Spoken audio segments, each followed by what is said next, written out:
L'histoire se déroule dans un petit village pittoresque de l'Afrique de l'Ouest.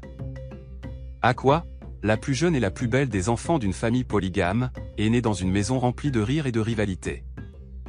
Son père, Babacar, vivait avec ses deux épouses, Nafissa, la mère d'Aqua, et Mariama, la seconde femme. Babacar avait 6 enfants au total, mais Aqua, avec sa beauté éclatante et son intelligence exceptionnelle, était l'étoile brillante de la famille. Aqua grandit dans un environnement mixte de tendresse maternelle et de jalousie incessante. Nafissa était une mère aimante, encourageant toujours Aqua à poursuivre ses études et à rêver grand. Aqua était une élève brillante, souvent la première de sa classe, ce qui lui valait les louanges de ses enseignants et la fierté de sa mère. Elle aidait ses frères et sœurs avec leurs devoirs, démontrant sa patience et sa gentillesse. Mariama, la seconde femme de Babacar, n'avait pas eu la même chance avec ses enfants. Elle avait 2 fils et une fille, mais aucun d'entre eux n'avait la beauté ni l'intelligence d'Aqua. Mariama ne pouvait cacher sa jalousie. Chaque réussite d'Aqua était pour elle une épine dans le cœur. Cette jalousie se transformait parfois en commentaires acerbes et en disputes familiales, créant une atmosphère tendue lors des repas familiaux. Un jour, alors qu'Aqua aidait ses frères et sœurs à étudier sous un grand manguier, Mariama les observait de loin, la jalousie visible dans ses yeux. Babacar, passant par là, félicita Aqua pour son dévouement. « Tu es une véritable bénédiction pour cette famille, Aqua, dit-il. » Mariama, irritée, répliqua froidement. « Et mes enfants, ne méritent-ils pas aussi des éloges pour leurs efforts ?» Cette scène illustrait bien la dynamique familiale complexe et les tensions sous-jacentes. Un jour, emportée par la jalousie et la colère, Mariama décide de consulter un sorcier redouté, Kofi, pour jeter un sort sur Aqua. Mariama traverse la forêt dense pour rejoindre la hutte de Kofi, située au cœur de la nature. La forêt est sombre, et chaque pas semble résonner comme un mauvais présage. Mariama entre dans la hutte sombre de Kofi. Des talismans et des amulettes pendent du plafond. L'air est chargé d'une odeur d'encens et de mystère. Kofi, un homme aux yeux perçants et à la voix grave, écoute la demande de Mariama. « Je veux qu'Aqua demeure seule toute sa vie. » « Que tout homme qui l'épousera meure après 3 mois de mariage, demande Mariama.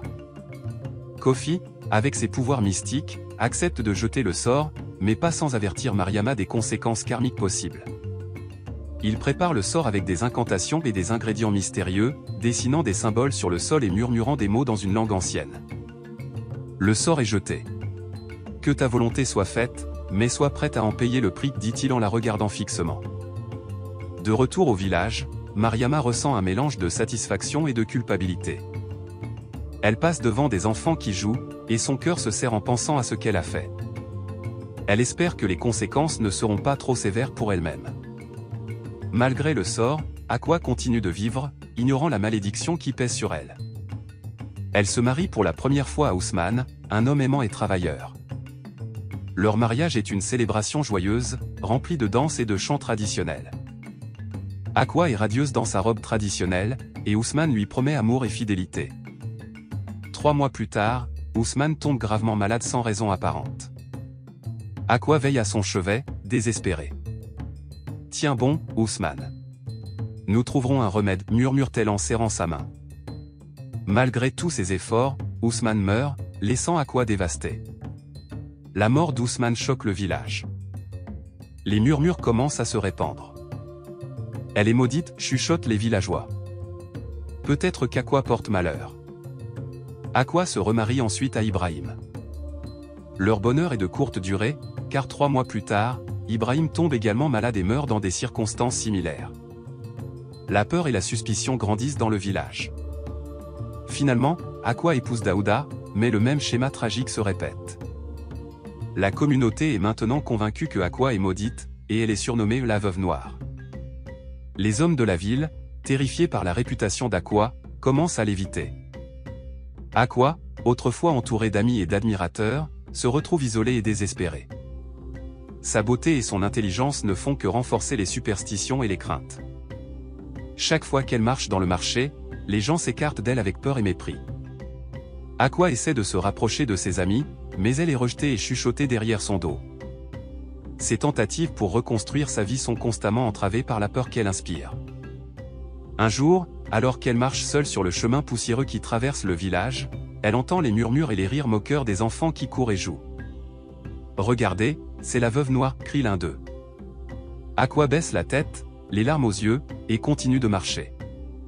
Elle trouve refuge dans la nature, s'asseyant souvent sous un grand arbre pour réfléchir à sa vie et prier pour une solution à sa malédiction.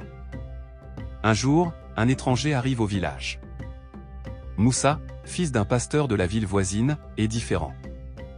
Il est charismatique, plein de compassion, et profondément spirituel. Il entend parler de l'histoire d'Aqua et, contrairement aux autres, il n'est pas effrayé. Intrigué par son histoire et touché par sa souffrance, il décide de l'approcher. Moussa rencontre Aqua alors qu'elle est assise sous son arbre habituel. Il s'approche doucement et s'assoit à côté d'elle. « Bonjour, je m'appelle Moussa. J'ai entendu parler de toi, Aqua, dit-il avec douceur. Aqua, surprise par son approche directe, le regarde avec méfiance. « Pourquoi es-tu ici? N'as-tu pas peur de moi ?» demande-t-elle. Moussa sourit. « Je crois que chaque personne a une histoire et que les apparences peuvent être trompeuses. Je veux connaître la tienne, répond-il.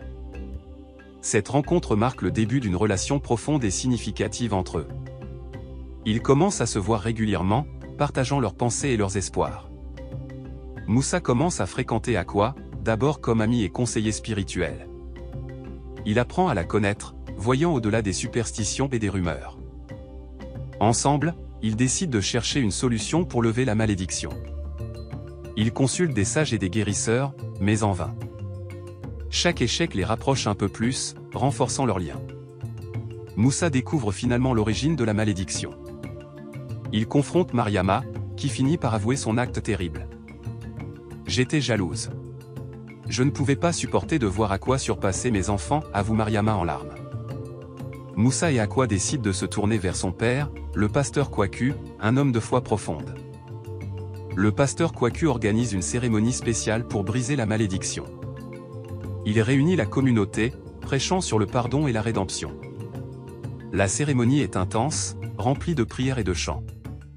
Le pasteur Kwaku demande à Mariama de se repentir publiquement pour ses actions. Avec la confession de Mariama, la communauté se rassemble pour prier ensemble.